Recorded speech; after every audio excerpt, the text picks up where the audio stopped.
Y ahora sí, el profesor Eduardo González Holguín, para que nos dé una clase. A ver, la verdad queremos saber con este tema de la jubilación. Para mí, una nueva estafa al pueblo argentino.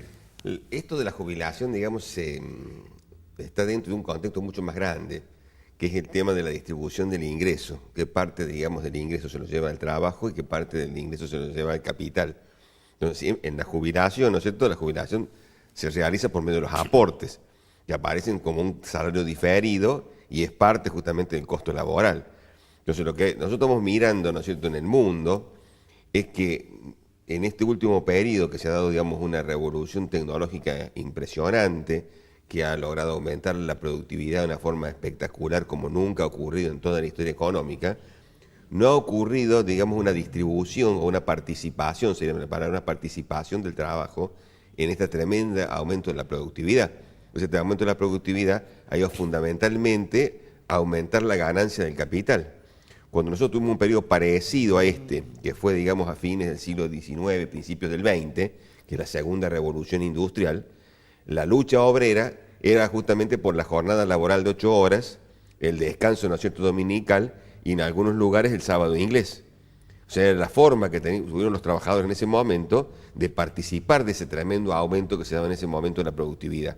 En cambio, en esta etapa, el movimiento, digamos, obrero organizado está totalmente, digamos, confundido, fraccionado, fracturado, ¿no es cierto?, y no está dando justamente la pelea por participar de este aumento de la productividad. Hay gente, ¿no es cierto?, como Carlos Slim, que está diciendo justamente que a él le alcanza, ¿no es cierto?, no es, digamos, un carmelita de descanso, ¿no es cierto?, el dueño de Claro, un capitalista, un empresario, ¿no es cierto?, que él le alcanza con que sus trabajadores trabajen 3 días a la semana. Eso nos está hablando justamente del tremendo y espectacular nivel de productividad. Y ese nivel de productividad fundamentalmente es apropiado por la voracidad del capital financiero internacional. O sea, todo este capital globalizado, que es el que está logrando ganancias espectaculares. Y bueno, dentro de esta puja, ¿no es cierto?, este capital que, digamos, no encuentra saciedad en ningún momento, busca aumentar su ganancia, y bueno, una de las formas que logra justamente disminuir la participación de los trabajadores en el Producto Bruto es justamente aumentando la jubilación, la edad de la jubilación. Entonces, con la excusa de que las personas podemos vivir más, que cual es muy opinable, ¿no es cierto?, porque no nos podemos pensar, digamos, pensar, qué sé yo, que un obrero de la construcción puede seguir, ¿no es cierto?, hasta los 70 años. En algunas profesiones no puede seguir más, otros pueden seguir menos. También es aceptable que hay digamos, un aumento en el conocimiento, que ese conocimiento también tiene que ser volcado, pero una cosa, digamos, es que voluntariamente una persona, porque se sienta bien, porque tenga ganas, pueda seguir, digamos, volcando su conocimiento, digamos, en forma de formación hacia los más jóvenes, y otra cosa es cuando institucionalmente se decide aumentar la edad jubilatoria, y eso significa justamente un recorte que tiene justamente el trabajo en la participación del Producto Bruto. Qué bien, profe. Entonces, extraordinario cómo ha dado una razón económica. Entonces, así como no se quiere, digamos, recortar la jornada laboral, por el contrario, se la quiere aumentar, también la otra forma que tiene el capital de apropiarse del trabajo, de los frutos del trabajo, es justamente aumentando la edad jubilatoria. Eso es lo que estamos viviendo en este momento y que desgraciadamente se ve ideológicamente muy desmantelado el movimiento obrero, no argentino, mundial, ¿no es cierto?, mundial,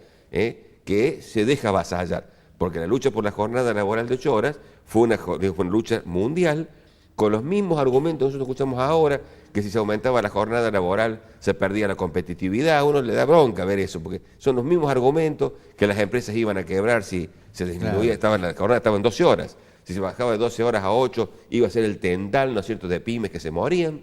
No pasó eso, no pasó, porque justamente el aumento, digamos, de la tecnología permitió más que compensar esa disminución de la jornada laboral. Y ahora no se da esto por este desmantelamiento ideológico que es fruto del neoliberalismo mundial que estamos viviendo todos. Pero seguramente, profe, se va a ampliar, porque esto está previsto en una ley para entre 3 años para hacer una nueva ley previsional, donde seguramente no va a estar más las acciones, no vamos a tener fondo de sustentabilidad, van a volver las AFJP, y máximo porque lo hace este presidente actual del PAMI, era un tipo que manejaba la Mutual de Buenos Aires, cuando era gobernador de la Ciudad de Buenos Aires, Macri, y tenía 2 millones de pesos mensuales, gastaba en asesores. Claro, ahora viene, y además Es mentira esa es la prolongación de la vida. Yo conozco gente que se está infartada a los 40 años. Es interesante esto. Es muy grande el aumento, digamos, de la mortalidad a partir de los 60 años. O sea, a partir de los 60 años, o sea, en medio me hace acordar, digamos, a este intento de lograr una jubilación de manera tal que el jubilado viva 1 o 2 años y se muera. Pero siempre en este contexto estoy diciendo, en esta puja distributiva, ese es fundamentalmente... Y encaja bien superando los 60 y pico de años. El meollo de la cuestión es esa, justamente. Lograr un jubilado, digamos, que esté muy poquitos años jubilado y se muera, digamos. Ese es el problema para justamente distribuir menos en favor del trabajo, porque los aportes y las contribuciones forman parte de la porción que el trabajador se queda del Producto Bruto. Lo toma en forma diferida, pero es parte justamente de ese Producto Bruto. Entonces esa es digamos, la razón fundamental que tenemos nosotros en este momento. Y por supuesto, como decía yo recién, se excusan fundamentalmente que para algunos sectores, los sectores medios altos, la vida, digamos, pasa de los 80 años. Pero de nuevo, también, digamos, focalicémoslo bien, es solamente para un sector de la sociedad. Los sectores, digamos, carecientes tienen justamente una probabilidad de vida mucho menor que los sectores de la clase media alta, sobre todo con el costo que tiene la medicina en este momento. Entonces, bueno, todo eso, digamos, está contextualizado en estos aspectos. Y por supuesto, tenemos esa cuestión que vos hacías bien recién, que es esta reforma, ¿no es cierto?, que se quiere hacer al sistema previsional, en donde, bueno, puede ser una verdadera caja de Pandora. Y a uno realmente lo preocupa porque en otros campos, ¿no es cierto?, va viendo como una especie de déjà vu que nos hace acordar a los 90, nos hace acordar, ¿no es cierto?, la dictadura militar en temas, digamos, económicos, en donde se está volviendo de nuevo, digamos, a privilegiar la ganancia, ¿no es cierto?, del capital sobre, ¿no es cierto?, el bienestar de los trabajadores, y sobre todo con esta necesidad que tiene, yo siempre lo resalto, la clase dirigente, la clase dominante argentina, que es una clase que forma parte de la clase dominante mundial. O sea, en el mundo hay una clase dominante, ¿no es cierto?, que está globalizada y que necesita justamente tener capacidad financiera para colocar, digamos, su dinero en el lugar del mundo que más le convenga. O sea, ya no acumulan, ya no ganan a partir del país de origen. O sea, el mundo es donde le da las ganancias y van poniendo el capital rápidamente en el lugar que más le conviene. Está bien, profe. Entonces, claro, antes invertían las empresas, ahora es tanto el dinero que han logrado acumular que se ha creado este nuevo sector que se llama fondos de inversión. Claro, entonces este capital financiero es el que le permite justamente a esta clase, digamos, dominante ya mundial también, porque estamos en la globalización. Ya no es que uno tiene clases dominantes nacionales, tiene una clase dominante mundial. Y la nuestra forma parte de esa clase dominante. Y bueno, ellos necesitan justamente una gran liquidez para poder extraer justamente el valor agregado, el excedente económico que se genera acá en Argentina y colocarlo en distintos lugares del mundo de acuerdo a cómo son sus necesidades. Lo que nosotros estamos viendo, por ejemplo, es ahora este fenómeno de Trump en Estados Unidos es eso, que uno tiene, ¿no es cierto?, una clase dominante norteamericana que pone la plata donde más le convenga, no les importa, ¿no es cierto?, si eso genera desocupación en Estados Unidos, y tener pues toda la pequeña y mediana empresa, la clase media norteamericana, que sigue viviendo la economía norteamericana, que está espantada. Bueno, Trump es justamente parte de ese fenómeno.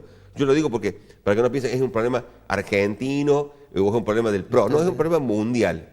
Es la nueva caracterización que tiene, digamos, la distribución del ingreso mundial, en donde cada país aporta lo suyo. Y bueno, y de Argentina, bueno... Entonces ahí se explica, entonces no solamente Trump, sino se explica lo de Macri, lo de Piñera en Chile. Claro, o sea, lo de este delincuente porque en Trump que Brasil. defiende, Trump es la expresión de toda esa clase media norteamericana que está asustada por la deslocalización de la producción que se provoca en su país yendo a lugares más baratos. Entonces, General Motors, Ford, etcétera, ¿no es cierto?, llevan a China, llevan a Vietnam, a Saigón, sus empresas. Y cuando hacen esa deslocalización, lo que generan es desocupación en Estados Unidos. Primero lo empezaron a hacer con México y ahora, bueno, pues resulta ser que los chinos y los vietnamitas son mucho más baratos que los mexicanos. Y entonces los van sacando. Y eso va generando desocupación y malestar social. Entonces, esa clase media espantada por este fenómeno es justamente lo que genera la posibilidad que aparezca este personaje, digamos, tan pintoresco y de derecha como es Donald Trump. Gracias, profesor. Magnífico. Miren, una clase pública magnífica del licenciado Eduardo González Holguín. Además de todas las razones morales, la necesidad de que el descanso, la jubilación, la felicidad en la tercera edad, el hecho de los medicamentos, el hecho de la salud, lo que cuesta, lo que deja de... Todo eso, hay una razón. ¿Cuál es la razón económica? La acaba de explicitar magníficamente. No solamente lo que pasa en la Argentina, sino de lo que pasa en el mundo. Fue magnífico, espectacular lo que hemos aprendido con Eduardo González Holguín. Nosotros nos despedimos hasta el próximo viernes. Un fuerte abrazo, feliz fin de semana. Y préstele mucha atención. Nosotros del año anterior venimos diciendo, hay dos hechos fundamentales en la Argentina. El voto electrónico para hacer el fraude y incrementar la edad jubilatoria.